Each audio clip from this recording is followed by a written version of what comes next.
So in 2019, there was this highly decorated American Green Beret, right? Yeah. And his wife was actually killed fighting ISIS over in Syria. Right. And then just a few years later, that exact same man he walks away from one of the absolute highest counterterrorism posts in the entire U.S. government.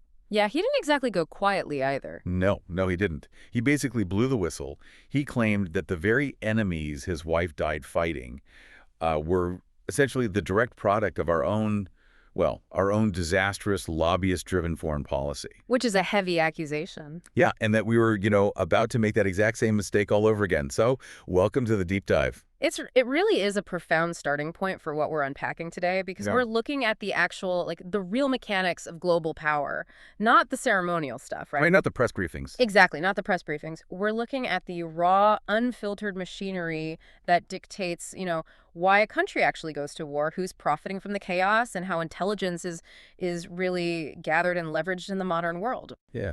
And if you're listening to this, you probably already know that the official narrative is almost never the whole story. Yeah. But our mission today is to really take a machete to the geopolitical muddy waters. We've got a lot of ground to cover. We do. We're unpacking this massive, intensely tangled web. It connects Middle Eastern military strategy, the targeting of global oil choke points, this high-level military resignation that we just mentioned, and even leaked emails involving some deeply powerful political and tech figures. And to guide this whole exploration, we are drawing from a really detailed transcript from a political and current events commentary show called Julian Dory Daily. Yeah. And this source, it basically weaves together all these seemingly disparate threads to present this this unified theory of modern American foreign policy and the shadow networks that influence it. But before we really get into the weeds here, we have to pause and make something explicitly crystal clear to you, the listener. Very clear. The material we are dissecting today contains highly charged, deeply controversial political content.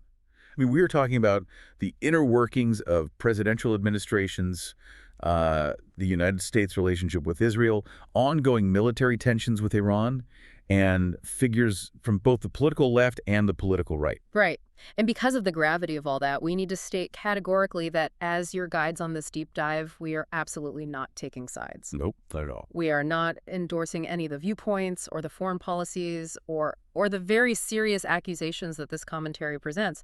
Our sole job, our only mandate here, is to impartially convey, unpack, and analyze the arguments and claims contained in that original material. Exactly. We're just synthesizing this so you can understand the architecture of the broader conversation that's happening right now in the political sphere, regardless of where you personally stand on any of these issues. Right. We're just looking at the blueprints.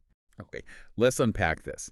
The core theme hovering over everything today is this central question of leverage, right? Like, how does the United States actually end up committing to foreign conflicts? Right. Where is the push coming from? Yeah. Is it happening in the Oval Office, or is it happening in these overlapping shadows of, foreign lobbying and private tech data? And to crack that open, the material points us directly to that resignation we talked about, the one that shook the counterterrorism world. Let's talk about Joe Kent. Yeah, Joe Kent. So he was serving as the director of the National Counterterrorism Center, the NCTC, under the Trump administration, and he stepped down. Right. And he didn't just step down, he published this resignation letter that went viral on a scale you rarely see for a bureaucratic resignation. We're talking over 100 million views on his platform alone. Which is insane. It is, and that doesn't even account for, the screenshots, the news coverage, the global circulation of the thing. Well, I want to stop and look at the messenger before we look at the actual message. Because you really cannot dismiss this guy as some, ivory tower bureaucrat who's never actually seen the consequences of policy on the ground. He is an 11-tour Green Beret. Yeah, and that distinction is paramount because a Green Beret, they operate entirely differently from, conventional infantry. Their whole mission set revolves around unconventional warfare, foreign internal defense, special reconnaissance. In practical terms, that means they embed. They're actually in the dirt. Exactly. They learn the language, they build rapport with local warlords, tribal leaders, intelligence assets on the ground. So an 11-tour Green Beret, this guy has spent a massive portion of his adult life living the granular, human-level reality of the global war on terror. He knows what's real and what isn't. Right. He knows what intelligence looks like when it's gathered in a dusty village in Iraq versus how it gets, sanitized and packaged for a PowerPoint presentation in Washington. And then there's the devastating personal layer to all this. Joe Kent is a Gold Star husband. Yeah. His first wife, Shannon Kent, she was a Navy cryptologic technician.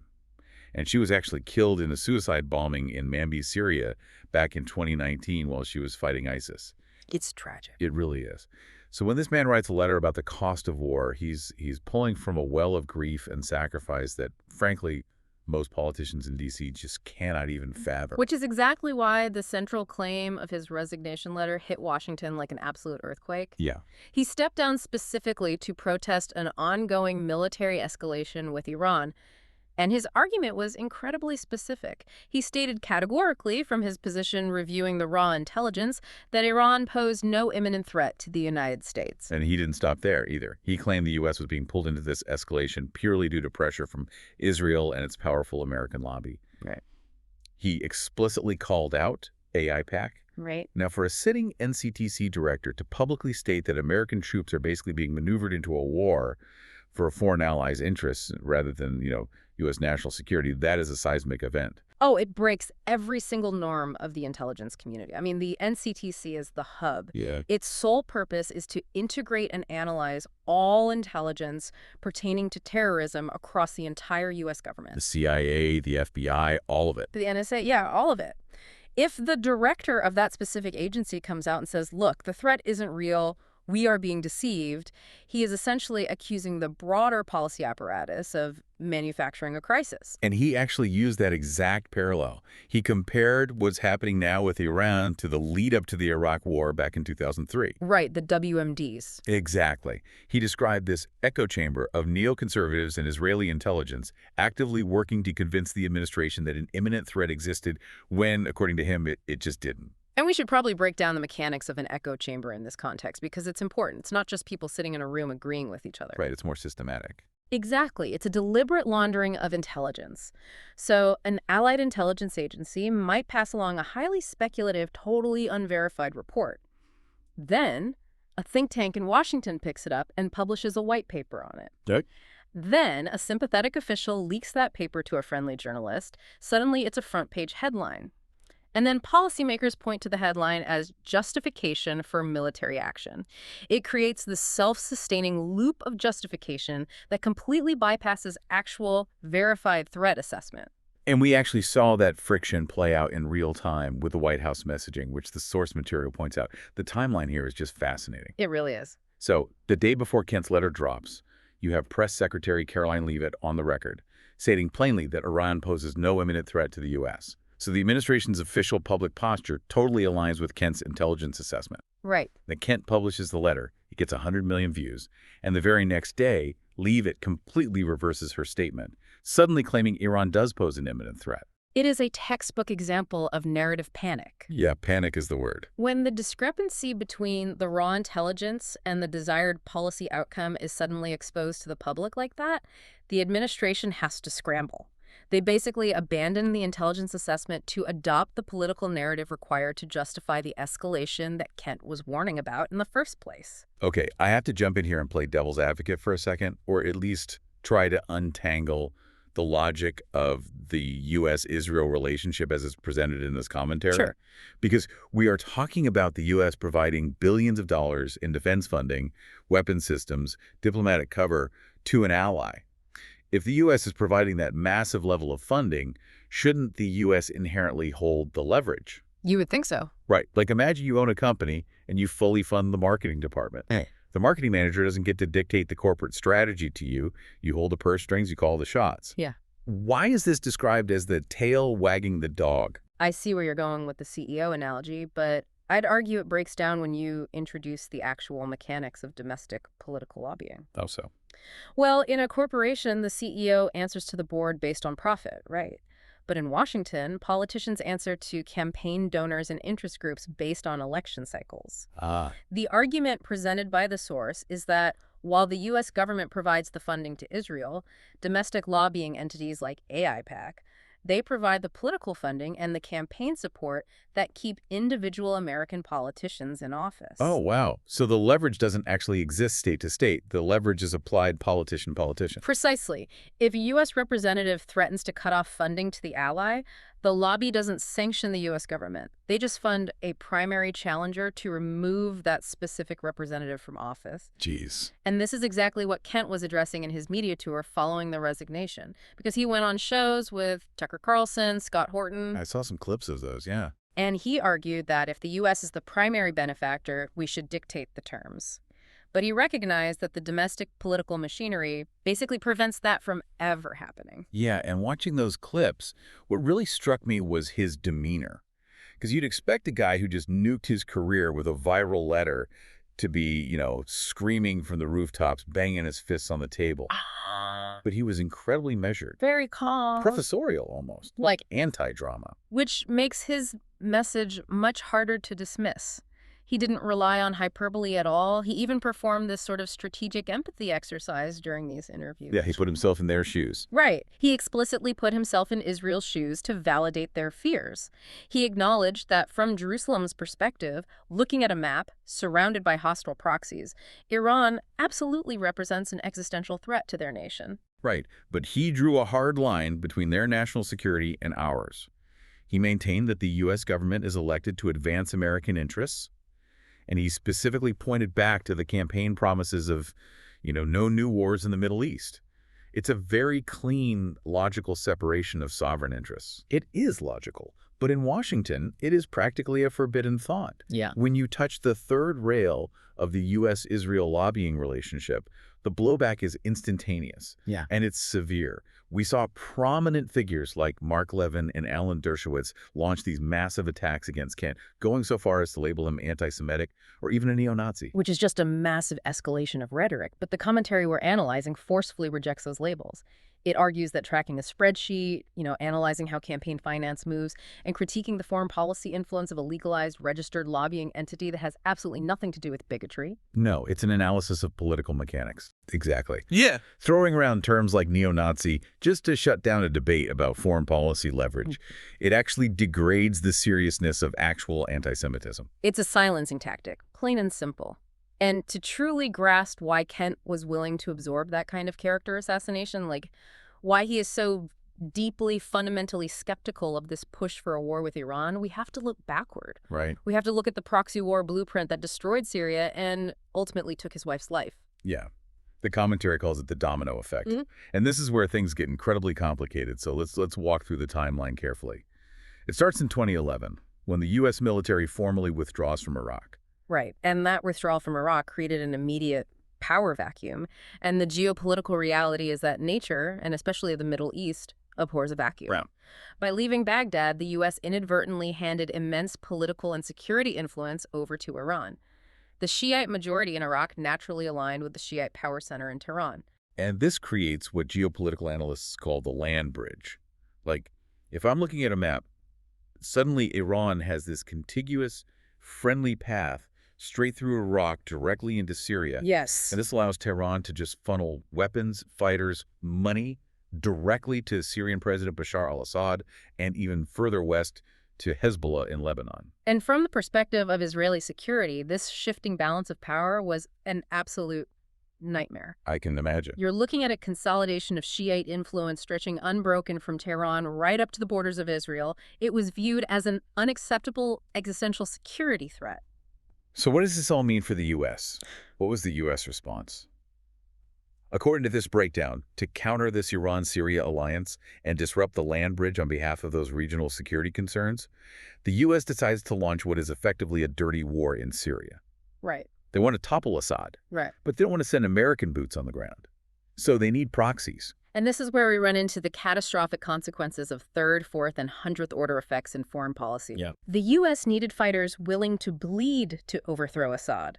And who are the most motivated, battle-hardened anti-Assad fighters in the region? Radical Sunni militias. Wait, hold on. I need to make sure I'm tracking this mechanism correctly.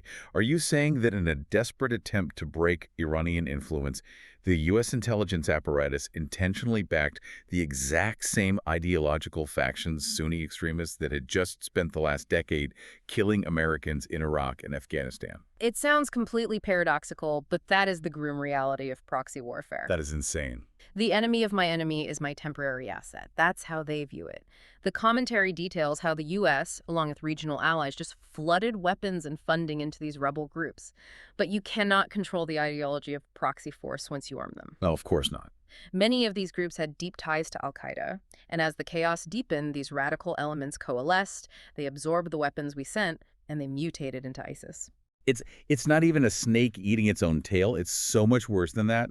It's like releasing a pack of wolves into your house to take care of a rat problem, and then being shocked when the wolves start eating your family, forcing you to just burn the whole house down. That is a much more accurate analogy, honestly, Yeah. because the blowback was monumental.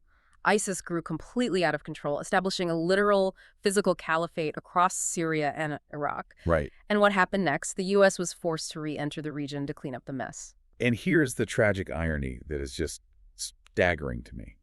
To defeat the ISIS caliphate, a monster that was inadvertently fueled by our own strategy, to weaken Shiite influence the U.S. ends up having to rely on and effectively re-empower the exact same Iranian-backed Shiite militias we were originally trying to undermine. Because they were the only ground forces capable of fighting ISIS block by block in places like Mosul. Wow. We traded one threat for another, destroyed an entire country in the process, and ended up exactly where we started, just with a massive body count. And that body count includes Shannon Kent.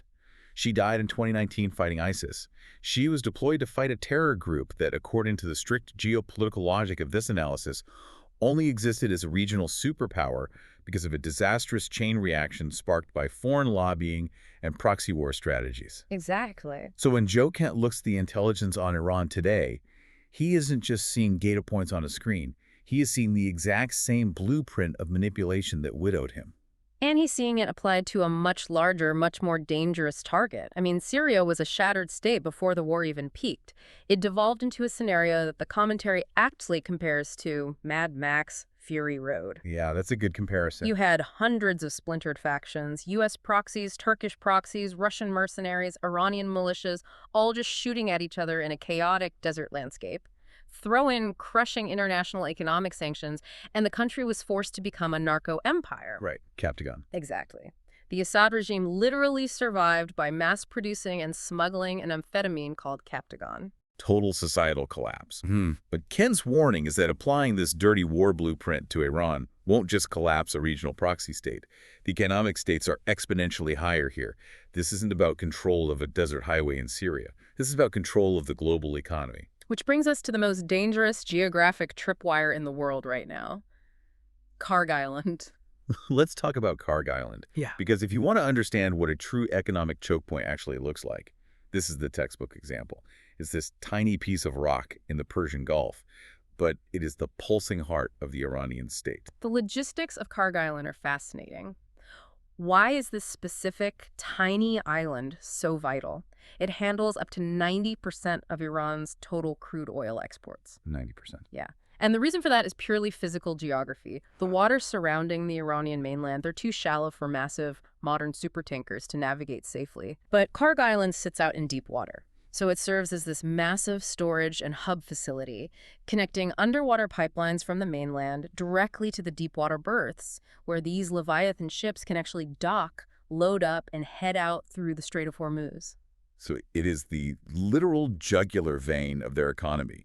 And the commentary highlights this massive escalation that occurred on March 13th. President Trump ordered strikes that bombed military installations on Kharg Island. Right. It was a targeted, highly symbolic strike. He hit the defense systems, but he left the oil refineries, the storage tanks, and the deepwater docks completely intact. But the message was there. Oh, the message was unmistakable. He explicitly threatened to destroy the oil infrastructure next if Iran continued its posture. And that is geopolitical brinkmanship at its most terrifying. Yeah. Let's break down the actual mechanism of what happens if those bombs actually hit the pipelines.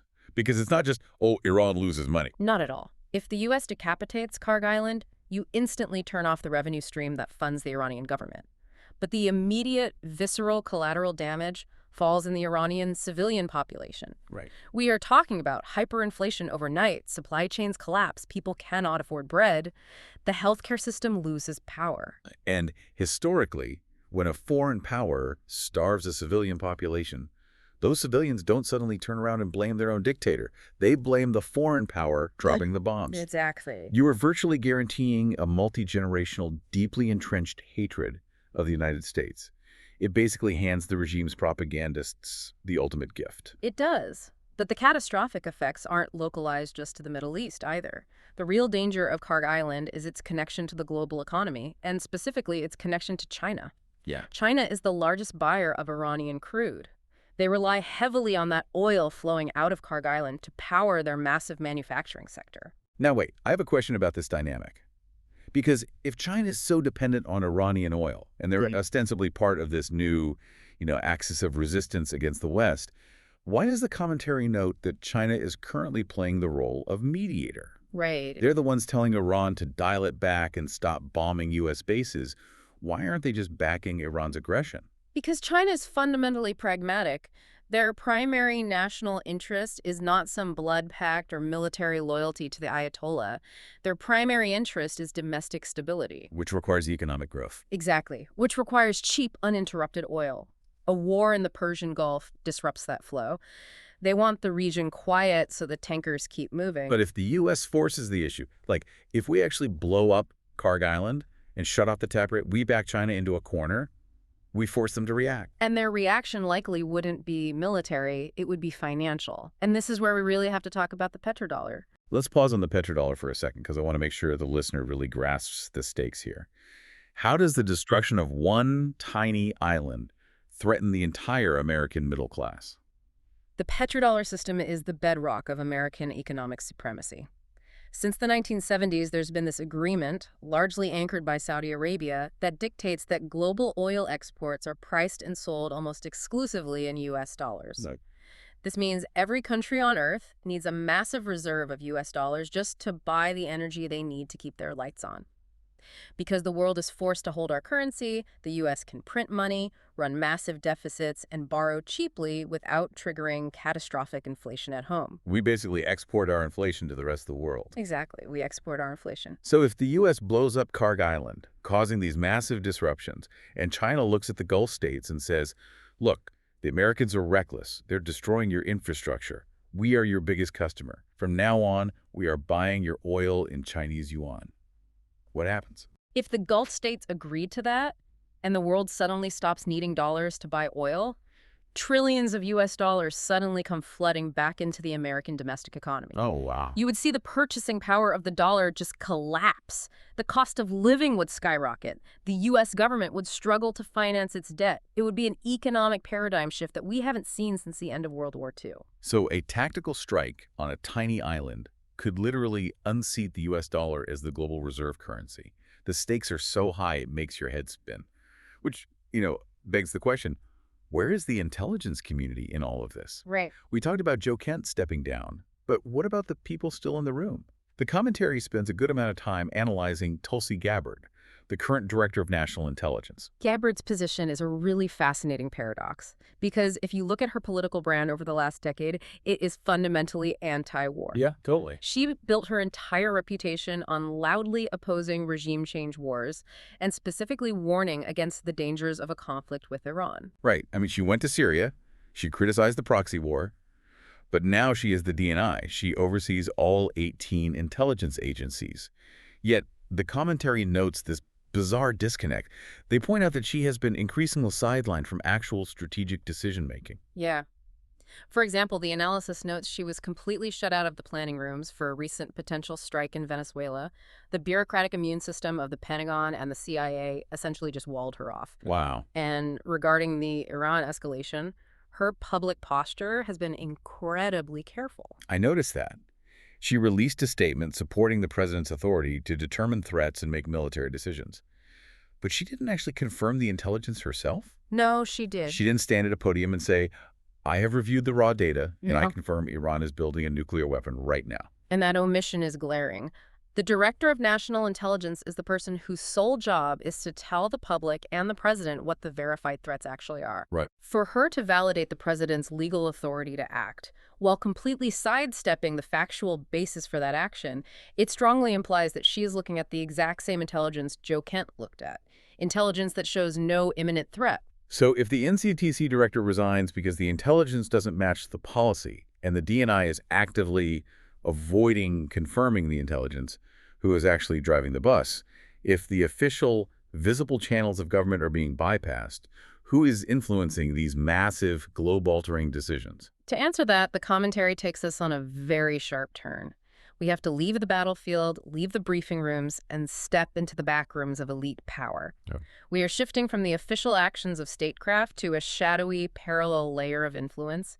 And to illustrate how this world operates, the analysis pulls up a batch of leaked emails from September 2014. These emails are between Jeffrey Epstein, the infamous financier, intelligence asset, convicted sex offender, and Catherine Rimler, who was serving as White House counsel at the time. And I have to tell you, reading the breakdown of this exchange, it completely shatters any illusion you might have about the dignity of high office. Yeah. It's not just who is talking to whom. It is the brazen, vile way they are speaking. The tone is definitely the first thing that hits you. You'd expect the White House counsel to communicate with this rigid, professional, heavily vetted formality. Like a lawyer. Exactly, like a top-tier government lawyer.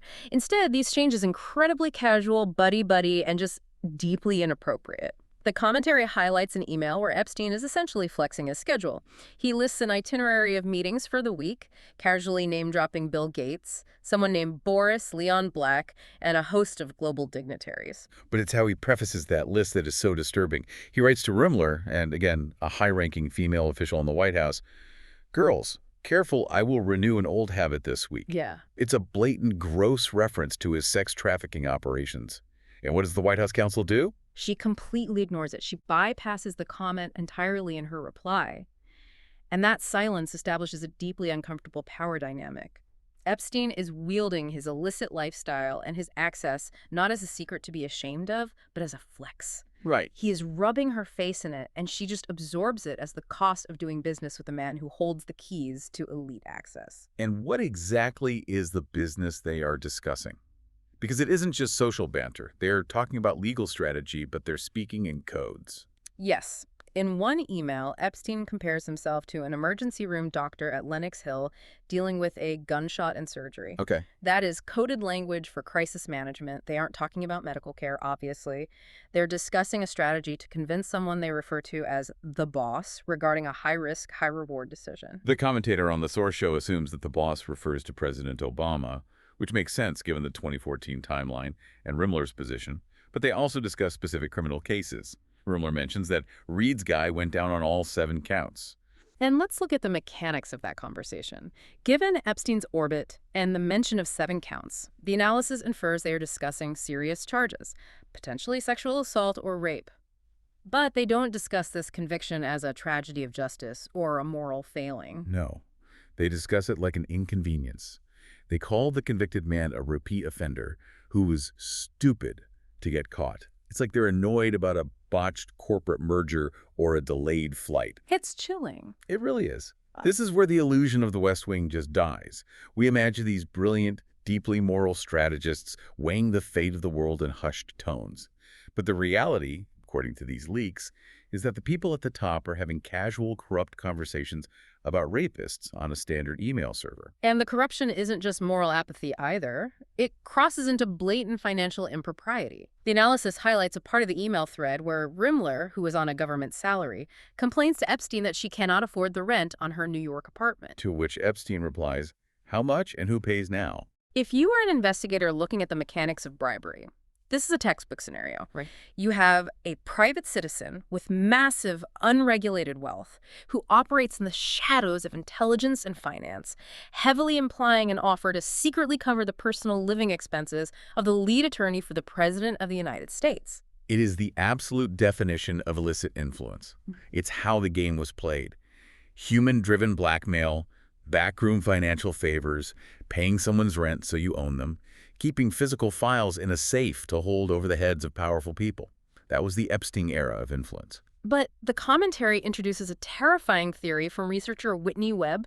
She argues that this era of human-driven blackmail didn't end because the authorities cleaned up the corruption. It ended because the technology evolved. The Epstein model became obsolete. Exactly. Right. Why use a human honeypot or pay someone's rent to get leverage when you could just use big data? And this is where Peter Thiel and Palantir enter the narrative. Peter Thiel is a billionaire tech founder, the driving force behind the massive data analytics company Palantir. And it's important to establish that Thiel has his own documented connections to Epstein's network. Yeah, the commentary mentions a recent video that circulated online.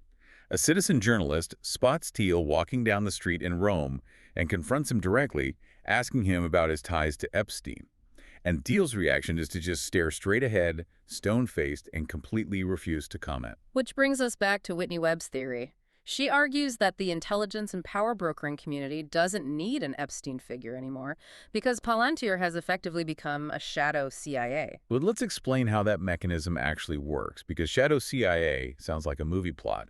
How does data replace blackmail? Think about what Palantir does. They secure massive government contracts to aggregate unfathomable amounts of data. They pull in bank records, cell phone location metadata, internet search histories, health records, communication logs. Everything. Their algorithms can instantly map out the entire life, every vulnerability, every secret financial transaction, and every illicit affair of any politician, judge, or foreign leader on Earth. You don't need to lure a senator to a private island with hidden cameras anymore. Wow. You just run an algorithm on their metadata, and you have total leverage in seconds. It is absolute, clean, algorithmic extortion. And let's trace the timeline the commentary provides, because when you look at how this private tech foresight intersects with public geopolitical reality, it is chilling. Let's build the timeline. So in 2017, Peter Thiel is actively advising the Trump administration, while Palantir continues to expand its role as this foundational intelligence apparatus for the U.S. government. Fast forward to May 2024. The analysis notes that Thiel heavily invests in Polymarket. For those who don't know, Polymarket is a massive prediction market where people bet real money on real-world events, primarily political outcomes and geopolitical shifts. Right. So the guy who owns the shadow CIA is building the infrastructure to gamble on global outcomes. Then, in August 2024, Palantir's CEO, Alex Karp, goes on the record publicly predicting that the United States will very likely be fighting a three-front war in the near future. And he specifically names the fronts: Russia, China, and Iran. Wait, hold on. I am struggling to process the implications of this. We have a billionaire who built an intelligence apparatus that hoovers up global data, giving him unparalleled insight into military vulnerabilities. Right. He then heavily invests in political betting markets right before massive geopolitical shifts occur. And his CEO goes on the record predicting the exact three-front war, specifically naming Iran, the very conflict Joe Kent resigned over, that we are currently edging toward. It raises a profound, terrifying question about the difference between predictive analysis and prescriptive influence. Exactly. Are they just predicting the future because their data is that good? Yeah. Or are they using the intelligence they control, choosing what threats to emphasize to policymakers and what data to withhold to actively steer the U.S. government into the very conflicts they are betting on? It's a dark thought. It feels like someone making massive bets on a horse race while secretly owning the track, drugging the horses, and paying off the jockeys. It's insider trading on World War III. And the character of the people building these systems only deepens the concern. The commentary pulls up another leaked Epstein email, this one from February 2016. Okay. Epstein is writing to an unnamed contact, and he mentions Peter Thiel. He writes that Thiel, quote, loved the secret society idea and that Thiel had done a lot of work on the concept, but it had all failed so far. A billionaire tech founder, deeply embedded in the U.S. intelligence community, discussing the logistics of forming a literal secret society with Jeffrey Epstein. If you wrote this in a novel, a publisher would tell you it's too implausible. But these are documented communications. And Thiel's attempts to explain away his relationship with Epstein are, frankly, bizarre and inconsistent. The analysis references a Bloomberg article detailing Thiel's defense. Thiel claims he never visited Epstein's infamous private island in the Caribbean. Okay, and what was his excuse? He claims he was afraid of mosquitoes. A billionaire who could afford any protective measure on Earth avoided the island because of bugs. It's absurd. It's a strategic misdirection, because while he denies going to the island, he doesn't deny attending upwards of 10 meetings at Epstein's Zorro Ranch mansion in New Mexico. And the commentary alleges that these ranch meetings involved deep discussions around insider trading regarding private tech companies. So the mosquito defense feels like a carefully crafted PR line to avoid the stigma of the sex trafficking on the island, while quietly admitting to the financial collusion happening at the ranch. It is a staggering amount of information to process, but when you step back, the mosaic it forms is crystal clear. Let's synthesize the journey we've taken today. We started on the physical, bloody reality of the battlefield. We looked at a highly decorated Green Beret, Joe Kent, who lost his wife to a proxy war, resigning his post because he saw the intelligence being manipulated to drag us into another conflict driven by foreign lobbyists rather than actual national security threats. Right.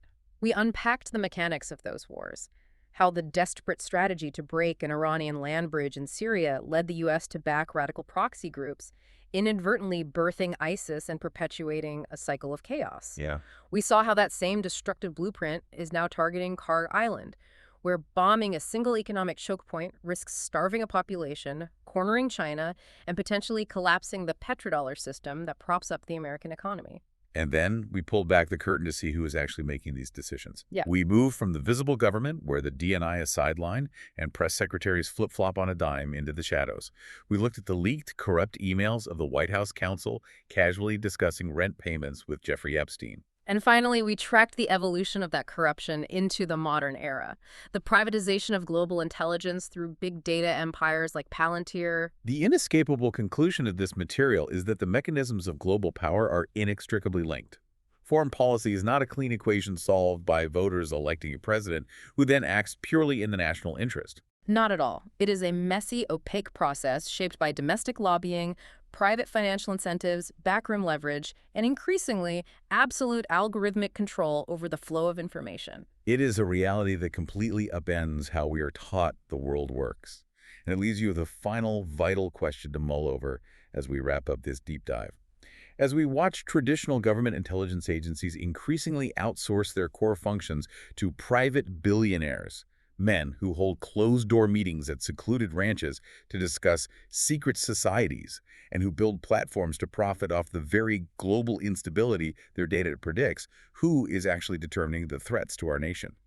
Are our wars being fought to protect the ideals debated over the polished mahogany desks of the Oval Office? Or are they simply the final bloody output of an algorithm designed in the shadows, maximizing leverage for people who never have to wear a uniform? Keep questioning the narratives you are handed. We'll catch you on the next one.